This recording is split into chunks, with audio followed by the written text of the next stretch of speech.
मकर संक्रांति 2023। मकर संक्रांति का पर्व आने वाला है। हिंदू धर्म में मकर संक्रांति एक प्रमुख पर्व में से एक है। देश भर में मकर संक्रांति के पर्व को धूमधाम से मनाया जाता है। मकर संक्रांति के दिन सूर्य उत्तरायण होता है। ज्योतिष मान्यताओं के अनुसार इसी दिन सूर्य मकर राशि में प्रवेश करता है। मकर संक्रांति से ही ऋतु में परिवर्तन होने लगता है। इसके बाद से ही बसंत का आगमन शुरू हो जाता है। आपको बता दें कि इस दिन को देश भर में अलग अलग नामों के साथ मनाया जाता है। मकर संक्रांति को लोहड़ा, उत्तरायण, खिचड़ी, टेहरी, पोंगल आदि जैसे नामों से भी जाना जाता है।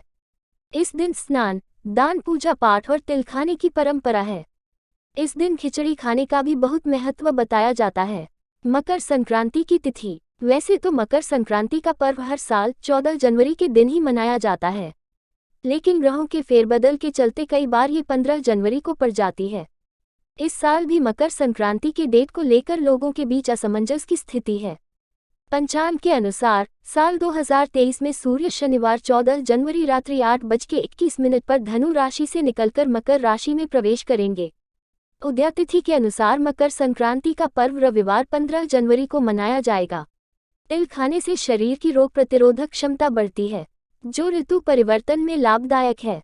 सूर्य धीरे धीरे गर्मी देने लगता है, जिससे नदी, नहर, समुद्र के पानी के वाष्पीकरण की प्रक्रिया का विस्तार होता है।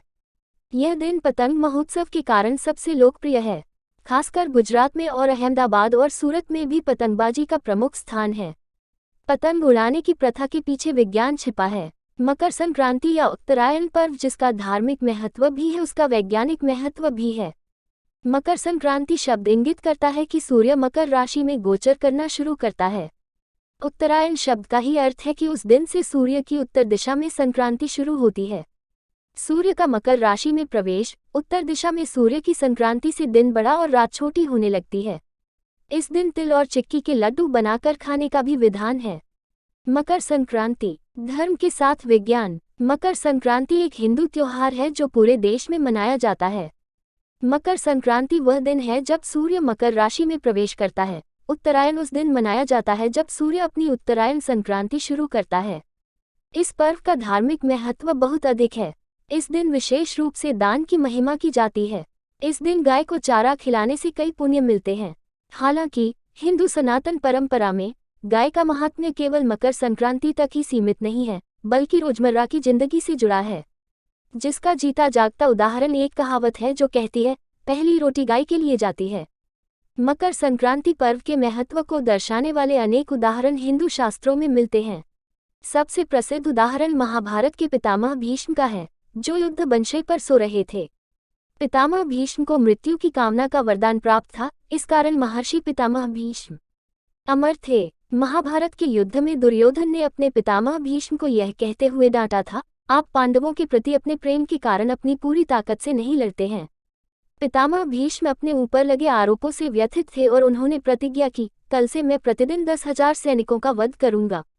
अगले दिन भीष्म पितामह ने अपना वादा पूरा किया और पांडव सेना में तबाही मचाई।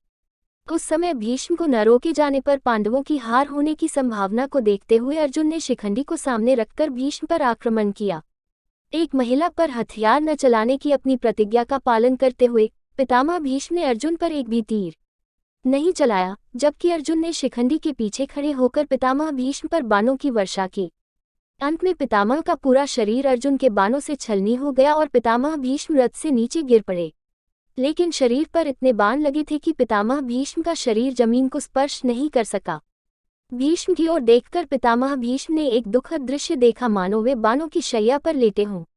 बासैया पर शयन करने वाले पितामह भीष्म ने मकर संक्रांति तक अपनी मृत्यु को टाल दिया। मकर संक्रांति पर्व के बाद पितामह भीष्म का निधन हो गया। धार्मिक मुहूर्त शास्त्रों में कुमुहूर्त के दिन मकर संक्रांति पर्व से पहले गिने जाते हैं। इन दिनों में कोई भी शुभ कार्य, विवाह कार्य नहीं किए जाते हैं। मकर संक्रांति पर्व के बाद शुभ कार्य शुरू किए जा सकते हैं। दूसरी कहानी शास्त्रों में ये भी प्रचलित हैं। मकर संक्रांति के दिन ही गंगा जी भागीरथ के पीछे पीछे चलकर कपिल मुनि के आश्रम से होती हुई सागर में जाकर मिली थी। महाराज भागीरथ ने अपने पूर्वजों के लिए इस दिन तर्पण किया था, इसलिए मकर संक्रांति पर गंगा सागर में मेला लगता है। राजा भागीरथ ने अपने पूर्वजों का गंगाजल, अक्षत, तिल से श्राद्ध तर्पण किया था। तब से माघ मकर संक्रांति स्नान और मकर संक्रांति श्राद्ध तर्पण की प्रथा आज तक प्रचलित है।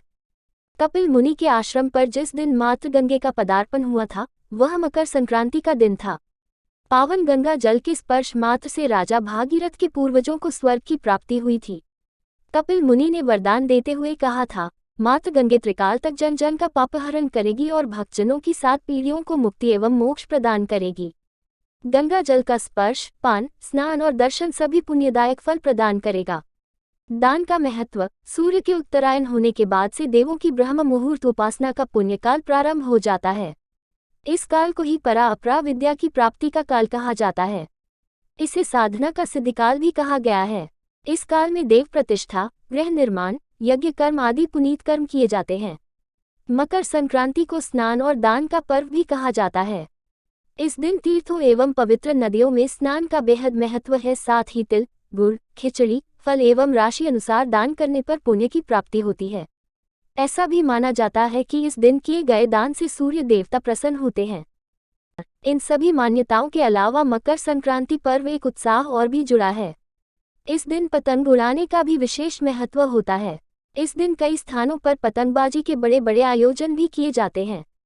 लोग बेहद आनंद और उल्लास के साथ पतंगबाजी करते हैं। हेलो फ्रेंड, अगर आपको व्रत कथा में दी गई जानकारी अच्छी लगी हो तो वीडियो को लाइक एंड शेयर करें और चैनल को सब्सक्राइब करें।